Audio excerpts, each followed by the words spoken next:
Next questions we're going to look at are looking at a whole number divided by a fraction. So in this case, we're given an amount that we start with, and then we're told the amount that is in each group. How much does it take to make one group? So we are starting with 5 full things, and we're trying to make groups of 1/3. So if we were to write this out as a division question, it would be 5 full things divided into groups of 1/3, and we want to know how many groups we are able to make. So if we were going to label that, the first number, once again, represents what we start with. Every division question, the first number is what we start with. The second number can actually change. There's two types of division. So in this case, we're going to say that, well, it makes more sense if 1/3 is what is in each group, rather than trying to say we have 5 and we're trying to split it into 1/3 groups, trying to use the 1/3 as the number of groups that we're trying to make. So our answer is actually going to be the number of groups that we're able to make. We're going to take 5 full things, split them into groups of 1/3, and see how many of those we can make. And the number of groups we can make is going to be our answer. So we're going to take 5 full things and draw them out and see how many thirds we can make.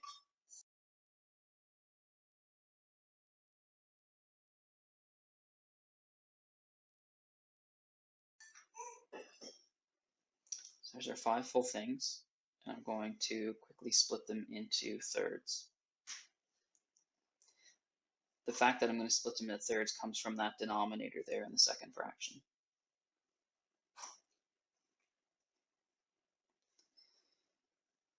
So now that we have everything split into thirds, I'm just going to count how many groups of 1/3 I can make. So in that first one, this piece here represents one group. So I'm just going to label it 1.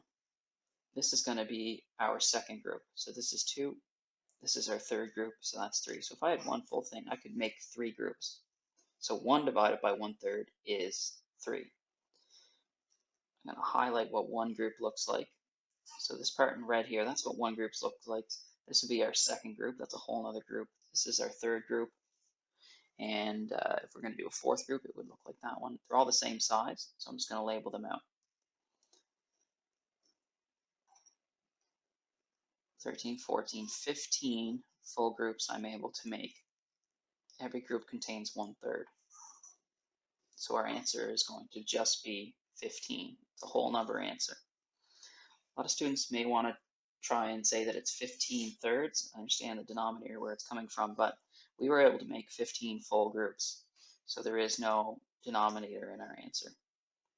Another way to think about this, you could write a related multiplication question where you would say 15 groups of 1/3 is 5 full things. 15 groups of 1/3 is 5.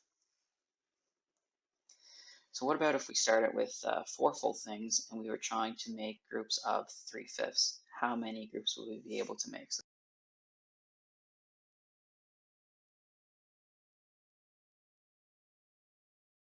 this one's a bit more challenging than the previous one. I'm going to split it up into fifths because that was the denominator in our second part of our question. We're trying to make groups of 3/5. So I'm going to start with 4 full things, and we're just going to count out 3 pieces, and that's going to make one group. So I'm going to highlight this part here. This numerator tells me what one group looks like. We know they're fifths. We have to have 3 of them to make one group. So I'm going to try and highlight what one group would look like.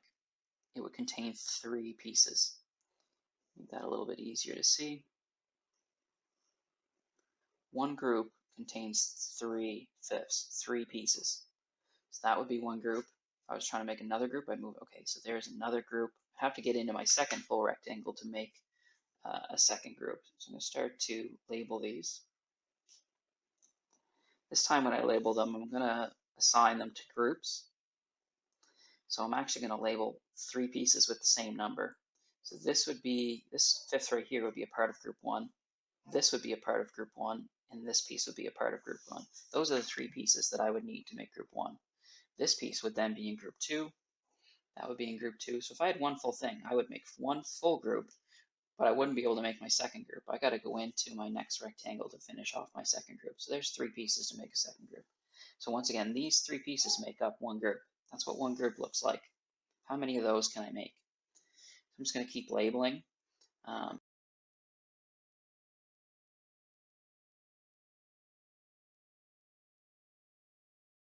This is piece 1, piece 2, piece 3 of my third group. That fact that I'm using 3 pieces in a group comes from the numerator up here. 3 pieces in one group. This would be a part of group 4, that's a part of group 4, and that's a part of group 4. So those 3 pieces make up group 4. Once again, coming from the fact that it says that we need 3/5 to make one group. Those 3 pieces make up group 5. So I'm able to make 5 full groups with 3 full things. These pieces here are group 6, I'm trying to make group 7, and I run out of pieces when I'm trying to make group 7. So I'm going to grab what my kind of group outline here again and see I'm actually missing one piece here.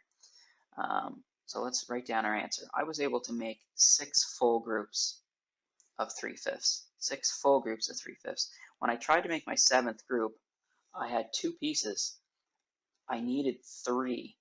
So I didn't have that last piece. So if I was to write that down, I have 6 full groups and 2/3, 2 out of 3 of another group. Almost 7 groups, but not quite 7. So a lot of students want to write the denominator as a 5 here, but remember that our answer is referring to the number of groups.